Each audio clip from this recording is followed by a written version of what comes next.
চট্টগ্রাম নগরের বাকলিয়া থানাধীন নূরনগর হাউজিং সোসাইটির একটি বিল্ডিংয়ের ফ্ল্যাট থেকে বিদেশি মুদ্রা, ডলার, ইউরো, দিরহাম ও রিয়ালের জাল নোট উদ্ধার করা হয়েছে।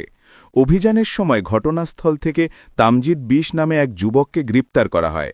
মঙ্গলবার ১৪ অক্টোবর সন্ধ্যায় র‍্যাব ৭-এর একটি টিম অভিযান পরিচালনা করে এসব নোট উদ্ধার করে। উদ্ধারকৃত জালমুদ্রা বাংলাদেশি ২০ কোটি টাকা সমমূল্যের। র‍্যাব সূত্রে জানা যায়, মঙ্গলবার সিলেটে র‍্যাবের একটি দল অভিযান চালিয়ে জাল নোটসহ একজনকে গ্রেপ্তার করে। তার দেওয়া তথ্য অনুযায়ী র‍্যাব ৭ এই অভিযান পরিচালনা করে। অভিযানে তামজিদের কাছ থেকে ৭টি মুঠোফোন, ৭টি ক্রেডিট কার্ড, ল্যাপটপসহ বিভিন্ন ইলেকট্রনিক ডিভাইস জব্দসহ বিপুল পরিমাণে বিদেশি মুদ্রা জব্দ করা হয়। প্রাথমিকভাবে ধারণা করা হচ্ছে, গ্রেপ্তারকৃত ব্যক্তি একটি জাল টাকা তৈরির চক্রের সদস্য। তাকে জিজ্ঞাসাবাদের জন্য র‍্যাব হেফাজতে নেওয়া হয়েছে।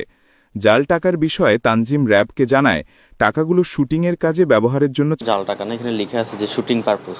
এটা একটু কনফার্ম করতেছি। এরপর হচ্ছে এখানে রিয়াল, দিরহাম, তারপর হচ্ছে আপনার ডলার, ইউরো এবং বাংলাদেশি নোট। যারা হচ্ছে আপনার বিভিন্ন ধরনের ইউটিউবে রিলস বানাইতো তারা এগুলো নেই এবং কাস্টমার ডিটেলস আমার কাছে। নিয়ম অনুযায়ী সরকার কাউকেই কোনো ধরনের টাকা ছাপানোর অনুমতি দেয়নি। আমরা এখানে সত্যিকার জাল টাকার দেশি বিদেশি নোট পেয়েছি। অনলাইনের মাধ্যমে এই জাল টাকাগুলো বিক্রি করা হতো। লেনদেনও অনলাইনেই হতো।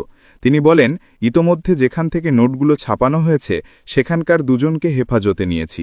আমরা জিজ্ঞাসাবাদ করে দেখছি আরও কারা এসবের সঙ্গে জড়িত। তদন্ত শেষে আরও বিস্তারিত জানানো হবে।